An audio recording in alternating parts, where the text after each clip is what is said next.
नमस्कार, स्वागत है आपका देश न्यूज में। मैं हूं आपके साथ दामिनी और आप देख रहे हैं हमारा खास कार्यक्रम सेहत की बात नाड़ी वैद्य के साथ। आज के इस कार्यक्रम में हमारे साथ जुड़ चुके हैं अंतर्राष्ट्रीय नाड़ी वैद्य त्रिगुणाचार्य, जिन्हें 65 सालों का खानदानी अनुभव है और मध्य प्रदेश शासन द्वारा सम्मानित है। वे आपको बताएंगे कि चर्म रोग की समस्याओं से कैसे निदान पाया जाए और आयुर्वेद में इसका इलाज क्या है। साथ ही आप स्क्रीन पर दिए गए नंबर पर संपर्क कर नाड़ी वैद्य से परामर्श भी कर सकते हैं। तो देखिए हमारा ये खास कार्यक्रम। नमस्कार, देश न्यूज़ में आप सभी का स्वागत है। आज बात करते हैं चर्म रोगों के बारे में कि चर्म रोग क्यों होते हैं, इसके विशेष लक्षण क्या हैं और किन गलतियों की वजह से होते हैं और किन को ज़्यादा होते हैं और इनसे बचने के उपाय, इन सभी चीज़ों पे बात करेंगे। तो सबसे पहले बात ये करते हैं कि चर्म रोग होता क्यों है, इसका प्रमुख कारण क्या होता है। तो देखिए, जैसा हमने पहले ही बताया है, कई बार यह हम बात कर चुके हैं कि कोई भी बीमारियां होती हैं, लगभग 90% बीमारियां पेट के कारण होती हैं। मतलब पेट में खराबी की वजह से, पेट साफ़ ना होने की वजह से। जब जब आपको कब्ज़ होगा, पेट साफ़ नहीं होगा, तो लगभग 90% रोग होंगे। तो जिन लोगों का पेट साफ़ नहीं होता, जिनको लगातार बहुत दिनों तक कब्ज़ बनी रहती है, एसिडिटी बनी रहती है, पेट साफ़ होने में समस्या रहती है, 2 बार 3 बार दिन में फ्रेश होने के लिए जाते हैं, तो ऐसे लोगों को ही ज़्यादा संभावना रहती चर्म रोग होने की, स्किन डिसीज़ होने की।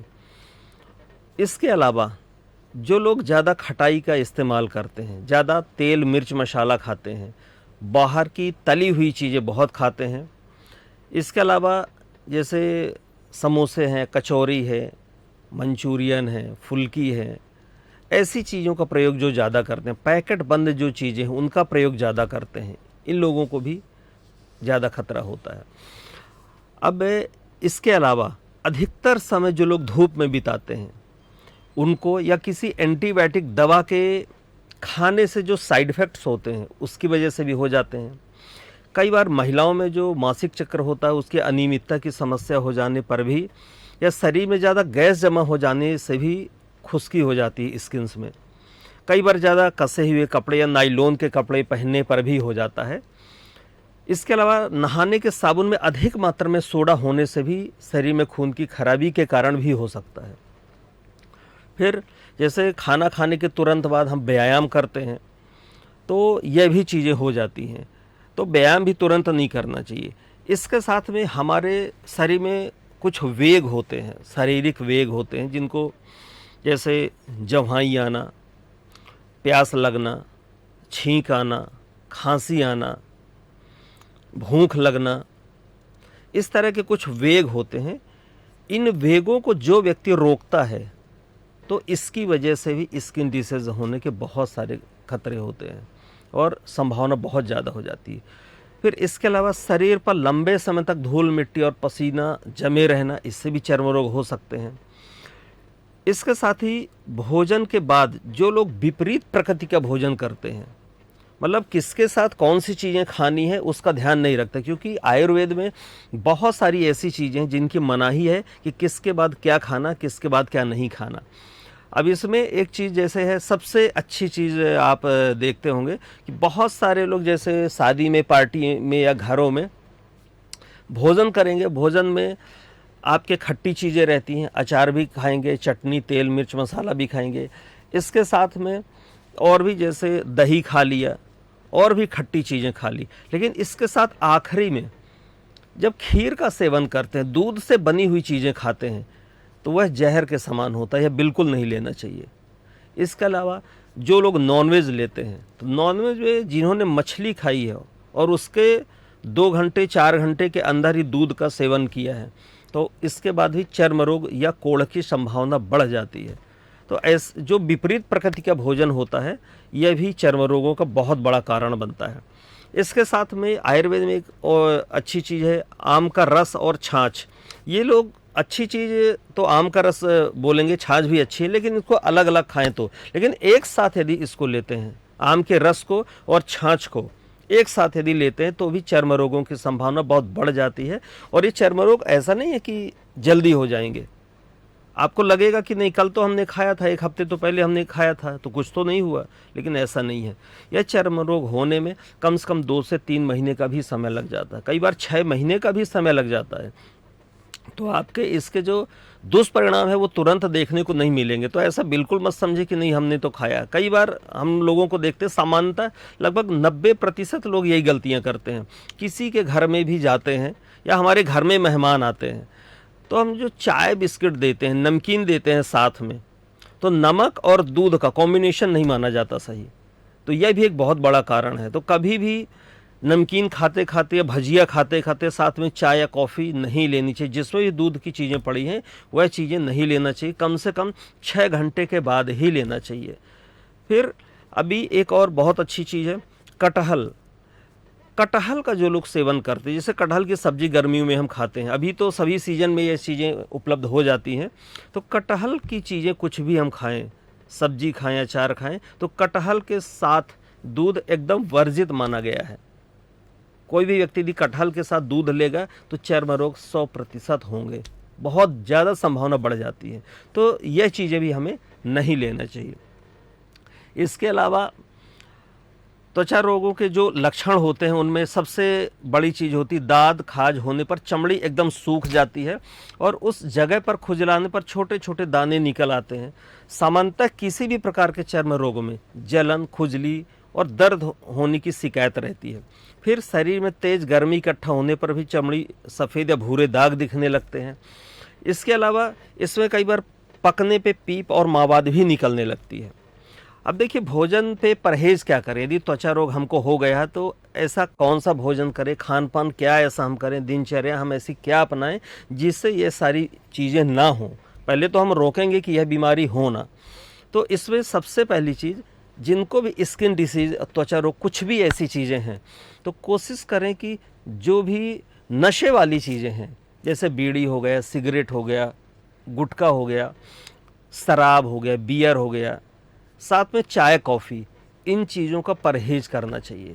इन चीज़ों का इस्तेमाल नहीं करना चाहिए। इनका उपयोग करेंगे तो यह समस्या और भी ज़्यादा बढ़ सकती है। इसके अलावा भांग और गांजे भी हैं, इनका भी प्रयोग नहीं करना चाहिए। इसके साथ में बाजरे और ज्वार की रोटी बिल्कुल नहीं खाना चाहिए चर्म रोगों में। और शरीर की शुद्धता का खास ध्यान रखना चाहिए। समय पर उठना चाहिए, प्रतिदिन नहाना चाहिए और सूर्य के सीधे संपर्क में न रहें। सूर्य की जो धूप आती है तो उससे सीधे संपर्क में न रहे। यदि आपको त्वचा रोग है तो थोड़ा सा आप उससे दूरी बना के रखें, कुछ कपड़े रखें, तब निकलें। इसके साथ भोजन में जो लोग अचार, नींबू, नमक, मिर्च, टमाटर, तैलीय चीज़ें या बहुत खट्टी चीज़ों का प्रयोग करते हैं, उनका भी सेवन तुरंत बंद कर देना चाहिए। यदि यह सेवन बंद कर देंगे तो आपको त्वचा रोगों से ऊपर निकलने में या त्वचा रोग समाप्त करने में बहुत आसानी होगी। इसके अलावा चर्म रोग में कोई भी खट्टी चीज़ खाने से क्या होता है कि जो रोग होता है बहुत तेज़ी से बढ़ जाता है। मतलब जिस स्पीड से रोग बढ़ रहा है तो उसकी स्पीड और ज़्यादा बढ़ जाती है और पूरे शरीर में यह बीमारी फैल जाती है। तो कोशिश करना चाहिए कि इन चीज़ों से बचना चाहिए। इसके अलावा जिन लोगों को खाना खाने पचने में परेशानी होती है, जैसे पेट में गैस है, कब्ज है, एसिडिटी है, तो उसका उपचार भी तुरंत करना चाहिए। क्योंकि जब यह परेशानी आप ठीक कर लेंगे तो त्वचा रोग आसानी से ठीक होगी। देखिए, एक चीज़ और है, त्वचा रोग जो होती है वो खून की खराबी से होती है। और जब कब्ज, एसिडिटी रहेगी या विपरीत आहार लेंगे आप, मतलब एक दूसरे के विपरीत कुछ खाद्य पदार्थ हैं जो हमने अभी बात करी, वह यदि आप लेंगे तो खून की खराबी होगी। और खून की खराबी होगी तो खून की खराबी से लगभग 80 प्रकार की बीमारियां होती हैं। तो खून ठीक रखना है, ब्लड का प्यूरिफिकेशन अच्छा रहेगा, खून साफ रहेगा, तो आपको कभी ये बीमारी आ नहीं सकती है। तो यह करना चाहिए कि जो भी हम खान पान करें तो वह बहुत अच्छा हमारा होना चाहिए और इनमें इन सब चीज़ों का ध्यान रखना चाहिए। इसके अलावा कुछ दिनों तक हल्का भोजन खाएं, खिचड़ी वगैरह खाएं, फलों का इस्तेमाल ज़्यादा करें। फल और जो हमारे पाचन तंत्र को जो चीज़ें अच्छी रखे, जैसे सलाद वगैरह होता है तो सलाद खाना चाहिए, जैसे गाजर हो गया और चुकंदर हो गया, इनका प्रयोग ज़्यादा करें। यह चर्म रोगों के लिए बहुत अच्छी औषधियों के रूप में काम करती हैं। इसके अलावा जैसे एक चीज़ और है, रात को सोते समय जब भी हम रात को सोएं तो सोने के पहले 1 गिलास गुनगुने दूध में हल्दी मिलाकर यदि हम पीते हैं तो भी चर्म रोगों में बहुत आराम मिलता है। इसके अलावा अब जैसे किसी का पेट साफ नहीं हो रहा तो सोने के पहले 1 गिलास गुनगुने दूध से या पानी से, कई स्थितियों में ऐसा भी देखा गया है कि दूध का प्रयोग ठीक नहीं माना जाता, जो भी एनिमल प्रोडक्ट होते हैं, दूध, दही, छाछ, कुछ भी ऐसा, तो ये स्किन डिसीजन में कम लेना चाहिए। कुछ लोगों को भी इससे एलर्जी होती है और हम समझ नहीं पाते कई बार। तो जब भी हम खाना खाने के बाद रात में सोने के लिए जाएंगे तो 1 गिलास गुनगुने दूध के साथ आपको त्रिफला चूर्ण लेना, तो पेट आपका अच्छा साफ होगा। जब पेट साफ होगा, कब्ज नहीं होगा, तो आपका चर्म रोग एकदम धीरे धीरे ठीक हो जाएगा, और यदि नहीं है तो होगा नहीं। तो ये चीज़ें जो भी प्रयोग हम बता रहे हैं, इनको चाहे तो आप नोट कर लें और इनका प्रयोग ज़रूर करें। एक चीज़ हम और बता देना चाहते हैं, अभी और भी इसके हम कुछ प्रयोग बताएंगे। हमारे यहाँ महर्षि आयुर्वेद चिकित्सा संस्थान भोपाल में बहुत सारे ऐसे चर्म रोग के मरीज आते हैं और उन्होंने एलोपैथी, आयुर्वेदिक और होम्योपैथी, ये सभी पैथी के इलाज करा लिए, लेकिन बीमारियां ठीक नहीं होती। किसी को 2 साल, किसी को 5 साल, किसी को 10-10 साल से सोराइसिस है। सोराइसिस में क्या है कि आप पूरे शरीर में चकते चकते निकलते, खुजली होती, कुछ पानी जैसा निकलता है और बीमारी बढ़ती जाती है, धीरे धीरे पूरे फेस में आ जाता है, चेहरे में, बाल में, हर जगह यह बीमारी फैल जाती है। तो सोराइसिस हो गया, एक्जिमा हो गया, ये ऐसी खतरनाक चीज़ें हैं। ऐसे मतलब चर्म रोगों की जो संख्या लगभग 18 प्रकार के चर्म रोगों को बताया गया है कि 18 प्रकार के चर्म रोग होते हैं, लेकिन जो एकदम हाई लेवल के होते हैं, जो क्रिटिकल होते हैं, जो जल्दी ठीक नहीं होते, वह 8 प्रकार के होते हैं, जिसमें सोराइसिस और एक्जिमा भी आता है। तो यह चीज़ें ध्यान रखना चाहिए कि हमको इन चीज़ों से थोड़ा सा बचना चाहिए। जो हम नुकसान करने वाली चीज़ें हैं उनका प्रयोग नहीं करना चाहिए। तो हमारे यहाँ संस्थान में जो लोग आते हैं ऐसी बीमारियां लेके, तो लगभग 6 महीने से 1 साल का समय लगता है। त्वचा रोग जितना देर से धीरे धीरे धीरे करके बढ़ता है, उतना ही देर से जाता भी है। लेकिन जो बाज़ार की जो दवाइयाँ हम लेते हैं, एलोपैथी में तो इसका कोई इलाज है ही नहीं, अंग्रेजी दवा में कोई इलाज नहीं है। सिर्फ जब तक दवा खाएंगे तभी तक आराम रहेगा। बीमारी, अंग्रेजी दवाई बीमारियों को दबा के रखती हैं। तो यह जो असाध्य बीमारियां हैं, तो इसके लिए हमारे यहाँ संस्थान में कुछ रक्त मोक्षण और कुछ रक्त को साफ़ करने के लिए, ब्लड को अच्छा करने के लिए कुछ हमारे यहाँ थेरेपियाँ होती हैं। इसके अलावा कुछ खान पान में परहेज और जो जंगली जड़ी बूटियाँ होती हैं उनके प्रयोग से धीरे धीरे 3 से 6 महीने में, साल भर में असाध्य से असाध्य चर्म रोग ठीक हुए हैं और बहुत सारे लोग ठीक होके जाते हैं। तो आप स्क्रीन पे दिए नंबर पे आप संपर्क करके और निःशुल्क परामर्श फ़ोन द्वारा ले सकते हैं आप लोग। इसके अलावा आगे यदि हम बात करें कि चर्म रोगों में और क्या करना चाहिए, तो हल्दी मिला दूध तो हमें पीना ही चाहिए। इसके अलावा त्वचा रोगों में जो आयुर्वेदिक और घरेलू जो उपचार होते हैं, कुछ चीज़ें तो हमने बता दी। इसके अलावा नहाते समय नीम के पत्तों को पानी के साथ गर्म करके, उबाल करके, उस पानी से यदि आप नहाएंगे तो चर्म रोगों में आराम मिलता है। इसके अलावा नीम की जो कोपलें होती हैं, इनको सुबह सुबह खाली पेट यदि आप खाते हैं तो त्वचा रोगों में बहुत आराम मिलता है। इसके अलावा त्वचा के जो घाव हैं उनको ठीक करने के लिए नीम के पत्तों का रस निकालकर उससे धुलना चाहिए या उस पर पट्टी जैसे बांध लेना चाहिए, उससे भी ठीक होते हैं। इसके अलावा मूली के पत्तों का जो रस होता है उसको भी त्वचा में लगाते हैं तो उससे भी ठीक हो जाता है। फिर यदि मूली का प्रयोग खाने में करते हैं तो यह भी बहुत अच्छा होता है। मूली में क्या है कि कुछ गंदगी तत्व होते हैं जो त्वचा रोगों से मुक्ति दिलाते हैं, क्योंकि मूली में क्लोरीन और सोडियम तत्व होते हैं। यह दोनों तत्व पेट में मल जमने नहीं देते और इस कारण गैस और अपच भी नहीं होती। मूली में मैग्नीशियम की मात्रा भी बहुत अच्छी होती है। इसके अलावा जब पेट साफ होगा तो चमड़ी के रोग होने की नौबत ही नहीं होगी। तो हर रोज़ मूली ज़रूर खाना चाहिए। इसके साथ सेब के रस को लगाने से भी उससे भी राहत मिलती है, या प्रतिदिन 1 सेब खाना चाहिए। सुबह खाने में कुछ न कुछ फल आपको ज़रूर लेना चाहिए। पहले फल खाना चाहिए, उसके बाद घर की चीज़ें खाना चाहिए। इसके अलावा स्किन डिसीजेज़ में एलोवेरा बहुत अच्छा है। एलोवेरा यदि आप लगाएंगे तो चेहरा और ऊपर की जो स्किन है वह भी चमकदार त्वचा मिलती है आपको। तो एलोवेरा अपने घरों में गमलों में उसको स्थान दें और उसको यदि लगाते हैं तो त्वचा में ठंडक भी होती है। जिन लोगों को स्किन की परेशानी होती है, तो जैसे खुजलाते हैं तो जलन होती है, तो जलन को मिटाने के लिए भी एलोवेरा का बहुत अच्छा प्रयोग है। तो उसका जेल लगाना चाहिए हमें, और एलोवेरा खाना भी चाहिए। एलोवेरा खाते हैं तो उससे खून की सफाई हो जाती है।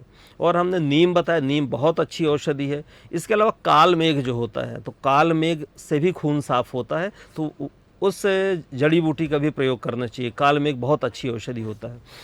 इसके अलावा सेंधा नमक, दूध, हरड़, चकबड़ और वन तुलसी को समान मात्रा में लेकर कंजी के साथ मिलाकर पीस लें, और जो तैयार किया हुआ चूर्ण है इसको दांत खाज खुजली की जगह लगाएं। इससे फौरन आराम मिलता है। साथ में हरड़ और चकबड़ को भी कांजी के साथ कूटकर तैयार करके लेप बना लें, और इसको भी लगाने से बहुत आराम मिल जाता है।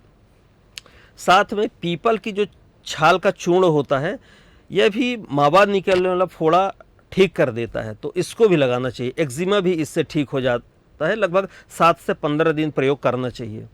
नीम की छाल, सहजन की छाल और पीपल, हरड़, इनको समान मात्रा में मिला लें। फिर इस चूर्ण को गौमूत्र में मिश्रित करके त्वचा पर यदि आप लगाते हैं तो समस्त प्रकार के जटिल से जटिल त्वचा रोग ठीक हो जाते हैं। अरंडी, सौंठ, बाल छड़, देवदारू, बिजौरे की छड़, सभी को यदि 20-20 ग्राम मिला करके और पीस लें और इसका लेप लगाएं तो समस्त प्रकार के त्वचा रोग दूर हो जाते हैं। इसके अलावा ककड़ी जो होती है, खाने वाले जो खीरा होता है, ककड़ी होता है, इसके रस को भी यदि स्किन पे लगाते हैं, इससे भी मैल साफ होता है, चेहरा चमकता है। इसके अलावा ककड़ी का यदि रस पीते हैं या ककड़ी को खाते हैं तो इससे भी टॉक्सिन निकल जाते हैं। शरीर के यदि टॉक्सिन निकल जाएंगे तो यह बीमारी जल्दी ठीक होगी। टॉक्सिन निकालने के लिए पंचकर्म जैसे एक रक्त मोक्षण होता है, जो लीच थेरेपी से हम लोग कराते हैं। तो हमारे यहाँ रक्त मोक्षण का सबसे अच्छा प्रयोग होता है चर्म रोगों में। तो ये पूरे वर्ल्ड में आयुर्वेद में बेस्ट दवा है, क्योंकि जब तक हम रक्त को शुद्ध नहीं करेंगे तो बीमारी ठीक नहीं होगी। तो रक्त शुद्ध करने के लिए रक्त मोक्षण जरूर करना चाहिए। रक्त मोक्षण हमारे यहाँ संस्थान में उपलब्ध है, तो वह भी करा लेते हैं, तो इससे भी ठीक होगा। इसके अलावा आपकी यदि नाड़ी सही है, नाड़ी में कफ, पित्त, वात, कौन सी चीज़ की क्या प्रकृति बढ़ी है, कौन सी घटी है, इसका प्रयोग करके नाड़ी के परीक्षण करके यदि हम इलाज करवाते हैं, किसी भी आसपास, आपके घरों के आसपास जहाँ भी नाड़ी वैद्य हो, तो कोई आयुर्वेद चिकित्सा के पास यदि हम जाके, सही नाड़ी वैद्य के पास जाके यदि इलाज करवाएंगे, नाड़ी का ज्ञान ले करके, और उस हिसाब से यदि औषधियाँ बनाएंगी तो औषधियाँ फ़ायदा करी, नहीं तो आयुर्वेद में औषधियाँ भी फ़ायदा नहीं करती। क्योंकि बहुत सारे ऐसे लोग हैं जो यह बताते हैं, कहते हैं गुरुजी हमने आयुर्वेदिक इलाज भी करा लिया, 6 महीने से करा लिया, लेकिन कोई लाभ नहीं हुआ। लेकिन आपको हम बता दें कि लाभ इसी वजह से नहीं हुआ क्योंकि आपने नाड़ी परीक्षण करवा के इलाज नहीं करवाया। क्योंकि नाड़ी परीक्षण से जो औषधियों का तालमेल होता है आपके शरीर से, क्योंकि आपका जो कफ, पित्त, वात 3 दोष हैं, तो कौन सी चीज़ें बढ़ी हैं और औषधियों में किसकी तासीर कैसी है, किसकी तासीर गर्म है, किसकी ठंडी है, उसका जो तालमेल होता है, उस हिसाब से यदि दवाइयाँ बनेंगी और जंगली जड़ी बूटियों से लाई हुई दवाइयाँ बनेंगी तो फ़ायदा करेंगी। और यदि इन जड़ी बूटियों का कहीं पे उत्पादन कर रहे हैं, आजकल बहुत सारे किसान लोग भी इन महंगी महंगी जड़ी बूटियों को उगा रहे हैं, तो वो लोग क्या करते हैं कि खाद का प्रयोग करते हैं। बहुत सारे रसायन होते हैं, तो ऊपर से बहुत ज़्यादा खाद डाल के उसका उत्पादन करते, उत्पादन बढ़ा के सिर्फ पैसा कमाने के लिए करते हैं। तो इन जड़ी बूटियों के जो औषधीय गुण हैं वो बिल्कुल ख़त्म हो जाते हैं, और ऐसी औषधियाँ कम काम आती हैं। और बाज़ार में बहुत सारी जो औषधियाँ रहती हैं, इनमें और भी कुछ केमिकल्स मिला के इनको प्रिजर्वेटिव मिलाते हैं ताकि ये ख़राब ना हो, ताकि इनका 3 साल 5 साल डिब्बा बंद करके इनको हम बाज़ार में जो बेचते हैं तो इनका असर कम हो जाता है, इनका प्रभाव कम हो जाता है। तो थोड़ा सा इससे भी बचना चाहिए। कोशिश करें कि कोई अच्छे वैद्य हों जो स्वयं दवाइयाँ बनाते हों और ताज़ी दवाइयाँ बनाएं, तो इन दवाइयों का प्रयोग 3 महीने और 6 महीने के अंदर ही कर लेना चाहिए। तो ये बहुत अच्छा प्रभाव देती है, नहीं तो इनका प्रभाव धीरे धीरे ख़त्म हो जाता है। तो ये इस तरह की हमने बहुत सारी बातें बता दी चर्म रोगों के बारे में। आप लोग हमें कमेंट करके हमारा naadivaid.com www.naadivaid.com ये है अपना वेबसाइट है। इसमें भी सभी बीमारियों के बारे में देख सकते हैं और कितने लोग हमारे यहाँ महर्षि आयुर्वेद चिकित्सा संस्थान में ठीक हुए हैं, इनके लाइव इंटरव्यू भी आप देख सकते हैं। महर्षि आयुर्वेद चिकित्सा संस्थान हमारा यूट्यूब चैनल है, वहाँ भी देख सकते हैं। और हम ये कमेंट करके ज़रूर बताएं कि अगला वीडियो हम किस पे बनाएं और आपको क्या समस्या है। तो चलिए मिलते हैं अगले वीडियो में। धन्यवाद।